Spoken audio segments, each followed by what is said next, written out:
రాజధాని అమరావతి పునర్నిర్మాణంతో రాష్ట్ర అభివృద్ధికి తొలి అడుగు పడింది. వైసీపీ ప్రభుత్వం 3 రాజధానుల పేరుతో 3 ముక్కలాట ఆడుకుందని ఆక్షేపించారు. రాష్ట్ర అభివృద్ధిని గత ప్రభుత్వం పక్కన పెట్టిందంటూ విమర్శించారు.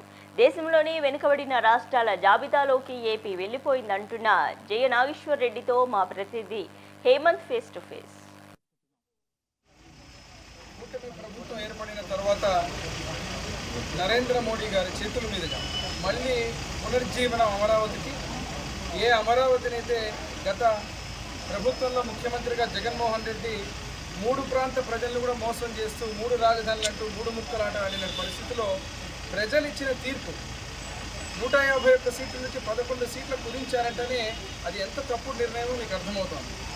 అనేక రకాలుగా అమరావతి రైతుల మీద మహిళల మీద దౌర్జన్యం చేసి ఆ రోజు కొన్ని వేల ఎకరాలు ఈ రాష్ట్ర సర్వతోముఖాభివృద్ధికి అత్యంత ముఖ్యమైనటువంటి నగరం అమరావతి నగరం అని చెబితే కక్షగట్టి ఆ రోజు ముఖ్యమంత్రి చేసిన దాష్టికానికి వాళ్ళ మీద ఈరోజు ప్రభుత్వం నుంచి ప్రజలందరూ దూరం పెట్టి మళ్ళీ కూటమి ప్రభుత్వాన్ని నారా చంద్రబాబు నాయుడు గారి ముఖ్యమంత్రిగా ఈరోజు మరి నరేంద్ర మోడీ గారి నాయకత్వంలో వారి చేతుల మీదుగా అమరావతిని పునర్నిర్మాణం చేసే కార్యక్రమాన్ని నాంది పలకడం చాలా సంతోషం.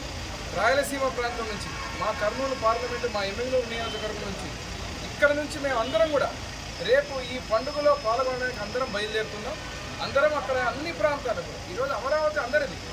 ఈరోజు ప్రాంతాల మధ్య చిచ్చుపెట్టి చేసినటువంటి గత ప్రభుత్వానికి మళ్ళీ బుద్ధి వచ్చే విధంగా రైతులకు మహిళలకు ఆ రోజు రాష్ట్ర బాగు కోసం ఇచ్చినటువంటి అమరావతి భూములకు మళ్ళీ న్యాయం చేసే విధంగా అమరావతి నగర పునర్నిర్మాణానికి నరేంద్ర మోడీ గారు వస్తున్నందుకు లక్షలాది మంది మేమందరం కూడా వారికి స్వాగతం పలికి అమరావతిని శాశ్వతంగా ఈరోజు మళ్ళీ చట్టబద్ధత కూడా చేయాలని చెప్పి రైతులందరూ అడిగారంటే ఒకసారి ఆలోచించుకోవాలి.